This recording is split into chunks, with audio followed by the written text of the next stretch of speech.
దిగబట్టారు. రేవంత్ రెడ్డికి అసలు రాజ్యాంగం మీద అవగాహన ఉండే మాట్లాడుతున్నాడని మరి కిషన్ రెడ్డి ఫైర్ అవడం జరిగింది. కేంద్ర మంత్రి కిషన్ రెడ్డి ఫైర్ అయ్యారు.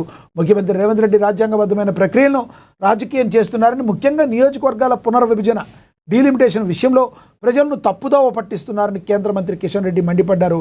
భారత రాజ్యాంగ నిర్మాత డాక్టర్ బిఆర్ అంబేద్కర్ 135వ జయంతి సందర్భంగా హైదరాబాద్లోని బాబాసాహెబ్ విగ్రహానికి నివాళులు అర్పించిన అనంతరం మీడియా ముఖంగా రాష్ట్ర ప్రభుత్వంపై ఆయన విరుచుకుపడ్డారు. రేవంత్ రెడ్డి ప్రతిపాదించిన హైబ్రిడ్ మోడల్ లేదా జీఎస్టీపీ ప్రతిపాదికన సీట్ల కేటాయింపు అనేది రాజ్యాంగ విరుద్ధమని, దేశాన్ని విచ్ఛిన్నం చేసే ఆలోచనని ఆయన తీవ్రంగా ఖండించడం అయితే జరిగింది.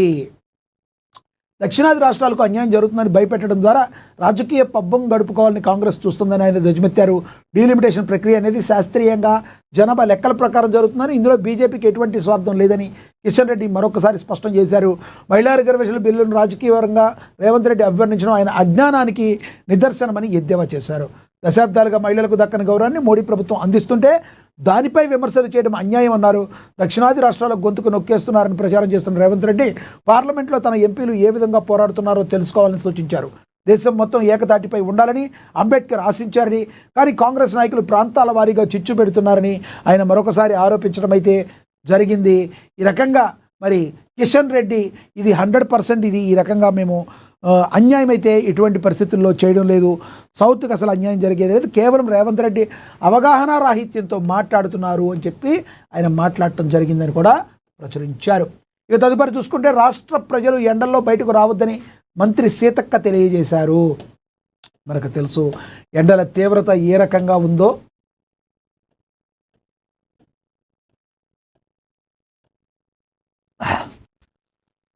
ఎండల తీవ్రమైన వేళ మంత్రి సీతక్క ప్రజలకు కీలక సూచనలు చేశారు. ప్రస్తుత వేసవికాలంలో ఎండలు భగభగమని మండుతున్న కారణంగా రాష్ట్ర ప్రజలు తగు జాగ్రత్తలు తీసుకుంటూ ఉదయం 10 గంటల అనంతరం ఎవరూ బయటకు రావద్దని రాష్ట్ర పంచాయతీరాజ్ గ్రామీణాభివృద్ధి స్త్రీ సంక్షేమ శాఖ మంత్రి డాక్టర్ ధనసరి అనసూయ తెలిపారు.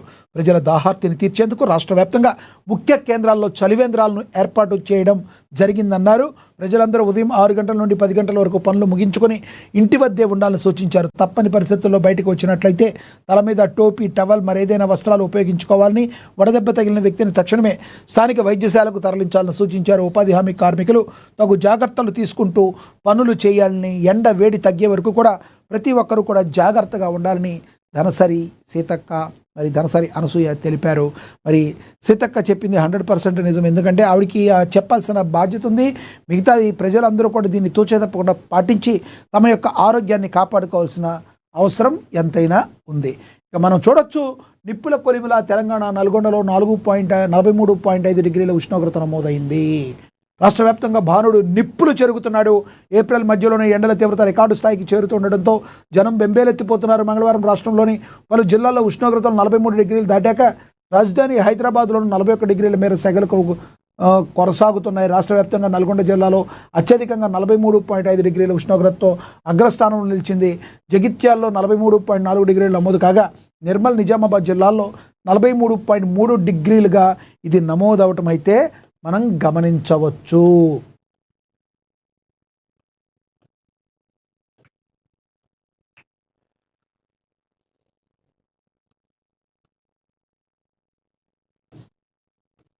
చూడొచ్చు, ఎండ తీవ్రత కొనసాగుతుంది. ఆదిలాబాద్లో 43.2 డిగ్రీలు, సిద్దిపేట, కామారెడ్డి, కరీంనగర్, మంచిర్యాల, సిరిసిల్ల, సంగారెడ్డి జిల్లాలో 42.8 డిగ్రీల చొప్పున గరిష్ట ఉష్ణోగ్రతలు రికార్డ్ అయ్యాయి.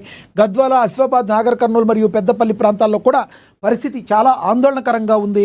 అక్కడ 42.7 డిగ్రీల ఉష్ణోగ్రత నమోదైంది. భాగ్యనగరంలో కూడా ఎండ తీవ్రత మునుపెన్నడూ లేని విధంగా కూడా మరి మండిపోతుంది. నగర శివారులో పాటు ప్రధాన ప్రాంతాల్లో జనం మధ్యాహ్నం వేళ బయటకు రావాలంటేనే భయపడిపోతున్నారు. హైతనగర్లో గరిష్టంగా 41 డిగ్రీల ఉష్ణోగ్రత నమోదు కాగా సంతోష్ నగర్, బేగంపేట్ ప్రాంతాల్లో 40.9 డిగ్రీల మేర ఎండలు కాశాయి.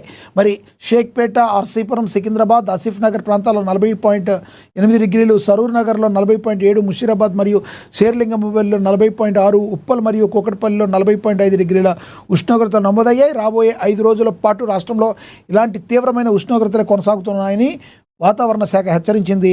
ఎండల పట్ల ప్రజలు అప్రమత్తంగా ఉండాలని, మధ్యాహ్నం వేళల్లో అత్యవసరమైతే తప్ప బయటకు రావద్దని మరి అధికారులు అయితే సూచిస్తున్నారు. మరొక 10 రోజుల పాటు ఈ ఎండల తీవ్రత కొనసాగే అవకాశం చాలా స్పష్టంగా కనబడుతుంది. ఇక్కడ మనకు తెలుసుకోవచ్చు, మరొకసారి లేఖ రాశారు ముఖ్యమంత్రి, తెలంగాణ ముఖ్యమంత్రి రేవంత్ రెడ్డి ప్రధాని మోడీకి మరొకసారి దక్షిణాది రాష్ట్రాలకు అన్యాయం జరగొద్దు, దయచేసి అన్యాయం చేయొద్దు. మరి లేఖ రాయడం జరిగింది. లోక్సభ సీట్ల పెంపుపై సీఎం రేవంత్ రెడ్డి అభ్యంతరం వ్యక్తం చేశారు. ప్రధాని మోడీకి మరో లేఖ రాశారు. నియోజకవర్గాల పునర్విభజన డీలిమిటేషన్ ప్రక్రియలో దక్షిణాది రాష్ట్రాల గొంతుకు నొక్కే ప్రయత్నం జరగకూడదని తెలంగాణ ముఖ్యమంత్రి రేవంత్ రెడ్డి స్పష్టం చేశారు. ఈ మేరకు ఆయన ప్రధానమంత్రి నరేంద్ర మోడీకి మంగళవారం ఒక కీలక లేఖ రాశారు. దేశవ్యాప్తంగా చర్చనీయాంశంగా మారిన లోక్సభ స్థానాల పెంపు అంశంపై తన అభ్యంతరాలను వ్యక్తం చేస్తూనే రాష్ట్రాల ప్రయోజనాల పరిరక్షణ కోసం 3 ప్రధాన డిమాండ్లను కేంద్రం ముందు ఆయన ఉంచటం జరిగింది.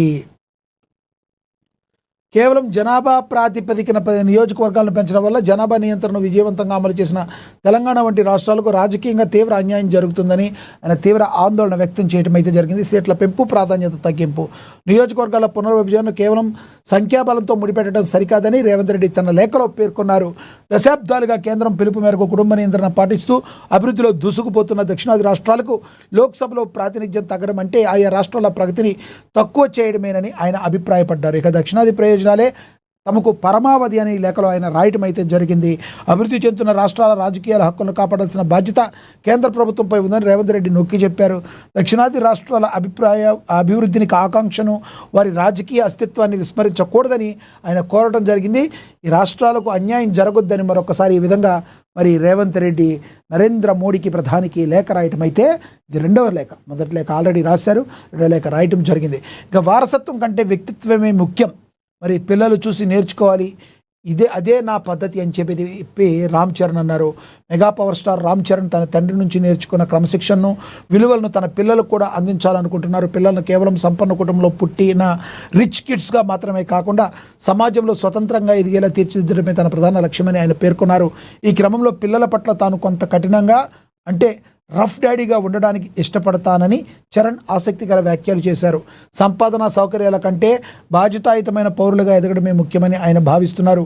పిల్లల వ్యక్తిత్వ వికాసంపై స్పందిస్తూ పిల్లలు కేవలం మాటల ద్వారా కాకుండా తల్లిదండ్రుల ప్రవర్తనను గమనించడం ద్వారానే ఎక్కువ విషయాలు నేర్చుకుంటారని ఆయన అభిప్రాయపడ్డారు. తాను కూడా తన తండ్రిని చూసే క్రమశిక్షణ, పని పట్ల నిబద్ధతను నేర్చుకున్నానని, తన పిల్లలు కూడా అదే బాటలో పయనించాలని కోరుకుంటున్నట్లుగా తెలిపారు. విలాసవంతమైన జీవితం కంటే కష్టపడే తత్వాన్ని వారికి అలవాటు చేయడమే తండ్రిగా తన బాధ్యత అని ఆయన గట్టిగా నమ్ముతున్నానన్నారు.